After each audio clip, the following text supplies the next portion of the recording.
This is where all the magic happens. This is our converging diverging nozzle. Without this, you don't have a hypersonic wind tunnel. Chris Combs runs the hypersonics lab at the University of Texas, San Antonio, home to a new state-of-the-art Mach 7 wind tunnel, a key tool in helping the U.S. catch up to China and Russia and developing weapons that travel more than 5 times the speed of sound. Hypersonic missiles and aircraft could be the future of warfare because their speeds and maneuverability make them extremely difficult to defend against. We're one of only about 5 in U.S. academia that can do Mach 7+. And there's only a handful of government-run industrial-grade hypersonic wind tunnels in the U.S. In fact, during a meeting with the Defense Secretary in February, 2 people in the room told CNN that CEOs of America's largest defense contractors described this scarcity of wind tunnels as a choke point in testing. For the big wind tunnel facilities, it can be 1-2 year wait time right now to schedule things out. I'd say 6 months would be pretty fast. A critical delay as the U.S. is still in the early stages of its hypersonics program, with the Air Force successfully testing Lockheed Martin's missile, called Arrow, last week after 3 failures. But Russia isn't just testing these weapons. It just became the first country to ever actually use hypersonic weapons in war, using them at least 10 times in Ukraine, according to the Pentagon. It's a consequential weapon. And China successfully tested a hypersonic weapon that orbited the globe last year. At one point, the Chinese were building their wind tunnels as quickly as we were decommissioning wind tunnels. Mark Lewis, a former top Pentagon official working on hypersonics, estimates Beijing is building a new hypersonic wind tunnel every 6 months. We really need our test infrastructure, our wind tunnels, in order to be able to advance in this field. And frankly, we've allowed that capability to atrophy over the past few years. This tunnel in Texas is only 8 inches wide and took about 3 years to build. The biggest hypersonic wind tunnels are 8 feet wide and would take about 5 to 10 years to build, according to Combs. You're not putting a full-size airplane test vehicle in any of these facilities. There's nobody in the world that's testing in a 20-foot hypersonic wind tunnel, right? That type of technology just doesn't exist. It's simply too much air. So instead, they test small 3D printed models. These are the ones that are unclassified. These are the models that you can show us. How many models do you have that you can't show us? Well, I can't tell you that, right? And this is the type of thing that we can have in our wind tunnel when CNN is here. Now, in terms of how long it would take to catch up, this hypersonic wind tunnel took about 3 years to build, but the big ones could take anywhere from 5 to 10 years. Shalom Israel, this is YAHAWAH back at you again with another Amazon video. Before I do start, I want to give all praises to Yahawah Bashim, Yahweh Shah. Once more, I want to give all praises to Yahawah Bashim, Yahweh Shah, Barakatah, Yahawah Bashim, Yahweh Shah. Shout out to the apostles and elders, double honors to you, man of Lord, man of God. Shout out to the Akim out there that teach throughout the 4 corners of the earth. Shout out to the Akwaf that listen and are sincerely trying to, make it before this destruction comes. Hoping the Lord will have forgiveness on them, And today's title of, basically the title of this video is going to be "The Lord is the creator of the ICBM nuclear missile." Once more, the Lord is the creator of the ICBM nuclear missile, and ultimately the reason why he created the missile, the ICBM Intercontinental Ballistic Missile, ICBM missile, is because he's going to use that missile to destroy a lot of you people, including you 2/3 Israelites who are wicked, who the Lord sees fit to destroy here in Babylon, as well as throughout the 4 corners of the earth. The Lord is going to destroy you, man. And ultimately he created that missile also for you other nations, man, to be destroyed, man. Especially you Edomites over here in Babylon, man, daughter Babylon, aka America. And to prove that the Lord created these missiles, I'm gonna bring out Isaiah chapter 54 verse 16, and it reads, "Behold, I have created the smith that bloweth the coals in the fire, and that bringeth forth an instrument for his works, and I have created the waster to destroy." And the waster are those ICBM nuclear missiles, and they're going to destroy. And as you can see, the Lord, he's the one that puts the inspiration on man to create these type of weapons. Men just don't out out of the normal just come up with this stuff. The Lord puts the spirit on you, man. You know, and ultimately, like I just said, he made those missiles to destroy you people. You know, and I have another scripture here which describes what these missiles are going to do to you people once they hit, you know, because if you know anything about a hypersonic nuclear missile, you know, once those things detonate and once they hit their target, they do mass damage, man. And you talking about a hypersonic missile, man, that's way more potent and way more powerful than I'm saying potent as far as the nuclear fall that comes after the explosion, and it's way more powerful than the first atomic bomb that was dropped on Hiroshima. You know, what you've seen as far as the results after the bomb went off in Hiroshima, that's nothing compared to what this hypersonic missile can do, man. Just one of those missiles can destroy the size of Texas, man. You know, even Russia has that missile, the Satan II. That missile, they said, can destroy a land the size of Texas, man. And right now, Russia doing a lot of threatening, saying they're getting ready to use one of their missiles, man. So this is what's going to happen when these missiles hit. Okay, and this is Zechariah chapter 14, verse 12. And it says, "And this shall be the plague wherewith the Lord will smite all people that have fought against Jerusalem." And when he says Jerusalem, he's not talking about you Edomites over here in Israel. He's talking about the Israelites, man. Because if you know anything, Jerusalem or Israel is always a people before it's a place, you know. And it says, "Their flesh shall consume away while they stand upon their feet," meaning you people gonna be just doing your regular norm, shopping, going jogging, you know, cutting the grass, whatever you do.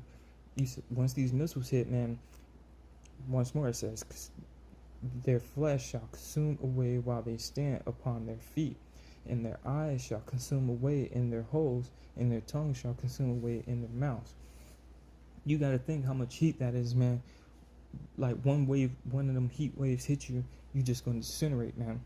You're gonna turn to straight ashes, man.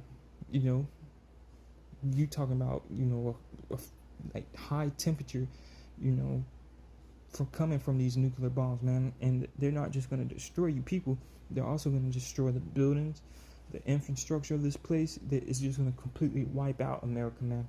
And you Edomites and you 2/3 Israelites, y'all are gonna be the ones that, you know, reap what you sow. Basically, y'all are gonna be destroyed, as well as you Elamites, you Moabites, all you other nations outside of the elected Israel are gonna be destroyed, man.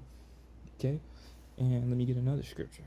Okay, and this is 2nd Ezra chapter 16, verse 13. "For strong is his right hand that bendeth the bow, his arrows that he shooteth are sharp and shall not miss." Meaning, man, once the Lord have these nations such as Russia, China, Iran, Afghanistan, Iraq, anyone with nuclear capabilities, even America's going to shoot some off too. You know, well, that's a debate, because it's going to come as a thief in the night. So you never know, man. You never know, man.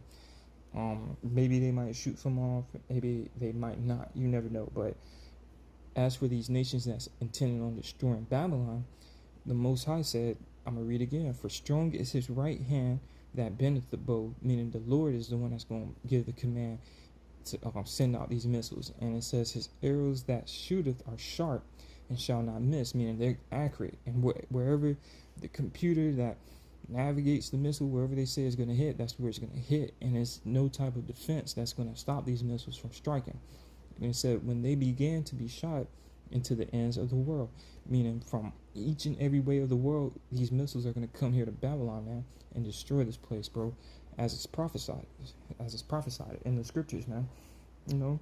Okay, and this is Psalms 137 verse 8. It says, "O daughter, O Babylon, who art to be destroyed, happy shall they be that reward thee as thou hast served us." You know, so all these countries, because you did Israelites wrong too, don't get me wrong, but you also did a lot of these other countries wrong as well.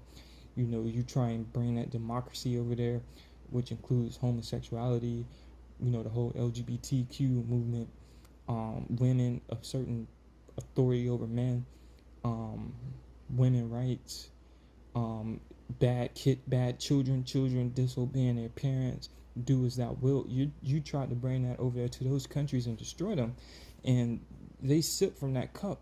And I'm gonna get that scripture too, but you know, once they sip from that cup and they realize that what they were sipping wasn't no good for their people, you know, they're holding grudges against you people, man. Them Vietnamese people still hate you. The Japanese still hate you. North Korea hates you. China hates you. Russia hates you. Iran hates you. Pretty much all the Muslim countries hate you.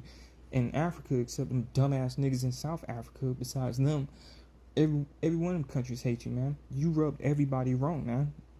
You know, and pretty soon you gonna have to pay the piper, man. You know, as they say. You know, and it says here, to show that all these nations have drunk from that cup, it says here in Revelation chapter 18 verse 3, for all nations have drunk of the wine of the wrath of her fornication, and the kings of the earth have committed fornication with her. And that can be them, like for example, Chinese cultural values. A lot of these Chinese women over there now are starting to rebel against their men because they want to be treated like the women over here in America, man. You know, they're fornicating with that American philosophy or that wine, you know, that's telling them, hey, you got women rights. You can be the man of the house if you want to. You can be a single parent and still be, you know, someone respectable. You know what I'm saying? That's what this is talking about. And it says the kings of the earth have committed fornication with her, and the merchants of the earth are waxed rich through the abundance of her delicacies. Meaning, America can make you rich, man. You know, the land of opportunity. You know, if you take in that democracy to your country, you can get $40 billion like the Ukraine, man. You know, Ukrainians, the Ukraine country, they love American democracy, man. So in return, America's funding them for the war against Russia. You know, and that's what that's mean that you wax rich through the abundance of her delicacies. When those Hamites sold us into slavery, they got rich off of wine and guns. I know, you know, that was their wealth that they received from America, man. You know, and yeah, man. So everything these scriptures are saying, man, is real. It's coming to pass, man. And let me get another scripture. You know, and this scripture here is showing, you know, after you Edomites have been destroyed, you know, the scriptures give reference to how once Israel is in power, the world shall no more war. I'm just paraphrasing. If you want to look it up, you can look it up. Say the world will know no more war. That'll be your keywords, and the scripture will pull up. It says, this is 2 Samuel chapter 1 verse 27. It says, how are the mighty fallen, which the mighty is Babylon, aka America. Y'all are the mighty people of this world for now. And it says, and the weapons of war perish. And that's giving reference to in the future, once we're in rulership, there won't be no weapons of war. You know, you other nations won't even know what war is once, you know, the second or third generation of your children are born. Y'all gonna be keeping the law. Y'all gonna be held accountable for all the things that you do that when you transgress against the law. So the law, the Levitical laws are going to be the standard throughout the whole entire world, you know. And this is Jeremiah 22 verse 7. This is giving reference to what the Lord is going to do to your people with these nuclear missiles, man, and when he comes back. It's, and I will prepare destroyers against thee. And those destroyers are the nuclear missiles. Everyone with his weapons, all the nations that have nuclear capabilities, and they shall cut down the choice cedars and cast them into the fire. Meaning y'all gonna get cast into the fire. That fire is that ICBM nuclear missile, man. You know? So yeah, man, these are scriptures showing you, man, the Lord has full intentions, and he had full intentions of making these missiles to destroy you people, man. You know? So yeah, and yeah, I just want to leave it with that. Just a little quick video, and shalom.